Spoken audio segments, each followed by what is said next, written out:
సిద్దిపేట జిల్లా హుస్నాబాద్ అంబేద్కర్ చౌరస్తాలో కాంగ్రెస్ పార్టీ నాయకులు సంబరాలు చేసుకున్నారు. బీసీ రిజర్వేషన్ల బిల్లు శాసనసభలో ఆమోదం పొందడం పట్ల హర్షం వ్యక్తం చేశారు.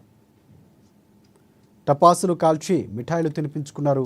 హుస్నాబాద్ శాసనసభ్యుడు మంత్రి పొన్న ప్రభాకర్ బీసీ రిజర్వేషన్ల బిల్లును శాసనసభలో ప్రవేశపెట్టడం గొప్ప విషయమని కాంగ్రెస్ పార్టీ నాయకులు అన్నారు. ఇక రాహుల్ గాంధీ భారత జోడో యాత్రలో తెలిపిన విధంగా తెలంగాణ రాష్ట్రంలో బీసీ కులగణన చేపట్టి 42% రిజర్వేషన్లు అమలు చేయడం చారిత్రాత్మక నిర్ణయమన్నారు. ఇక రాష్ట్ర శాసనసభలో ఆమోదం పొందిన బిల్లును కేంద్ర ప్రభుత్వం ఆమోదించి చట్టం చేసేలా కేంద్ర మంత్రి బండి సంజయ్ ఇతర బీజేపీ నాయకులు కృషి చేయాలని కోరారు. సుమారు 2 సంవత్సరాల నుంచి రాహుల్ గాంధీ భారతదేశంలో జోడో యాత్ర నుంచి మొదలుకుంటే కొన్ని వేల కిలోమీటర్లు తిరుగుకుంటూ భారతదేశంలో ఉండేటువంటి ప్రజానికానికి ఎట్లయితే భారత రాజ్యాంగం రక్షణగా ఉండాల్సినటువంటి అవసరం ఉన్నదనే విషయం చెప్తూ జనం ఎంతున్నారో ఆ జనానికి తగ్గట్టు ఈ రాజ్యాంగంలో అవకాశాలు లేవు, అవకాశాలు కావాలని తను చెప్తూ వస్తూ ఉన్నాడు. దాని ప్రకారంగా మన రాష్ట్రానికి మొట్టమొదటి మన ముఖ్యమంత్రి రేవంత్ రెడ్డి గారికి, మన కాంగ్రెస్ ప్రభుత్వానికి, ఈ రాష్ట్రానికి ఈ అవకాశం దక్కింది. చాలా శుభసూచకం. ఇన్నటిదాకా దేవుళ్ళు, మతాలు, గుళ్ళు పేరు చెప్పి మేము దేనికి వ్యతిరేకం కాదు. హిందుస్థాన్ షిప్ యార్డ్ పెట్టారు, వల్లభాయ్ పటేల్ పేరు మీద ఎన్నో అకాడమీలు పెట్టారు.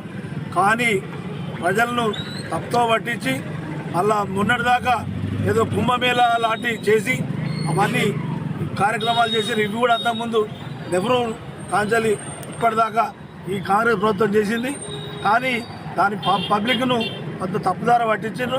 తెలంగాణ ఏర్పడ్డ తర్వాత కాంగ్రెస్ ప్రభుత్వం మరి ముఖ్యమంత్రి రేవంత్ రెడ్డి నాయకత్వంలో రాహుల్ గాంధీ భారత్ జోడో యాత్రల సందర్భంగా మరి బీసీల కులగణన చేయాలని, దాని ద్వారా కులగణన చేసి ఈరోజు చట్టసభలలో స్థానిక సంస్థలకు కానీ చట్టసభలలో కానీ మన ముఖ్యమంత్రి రేవంత్ రెడ్డి గారికి, పొన్నం ప్రభాకర్ అన్న బీసీ వెల్ఫేర్ శాఖ మంత్రులు గారికి శుభాకాంక్షలు తెలియజేస్తూ మరి నిజంగా ఎన్నో ఏళ్ల నుంచి మరి మనం అనుకున్న కళను ఈరోజు సాకారం చేసుడు.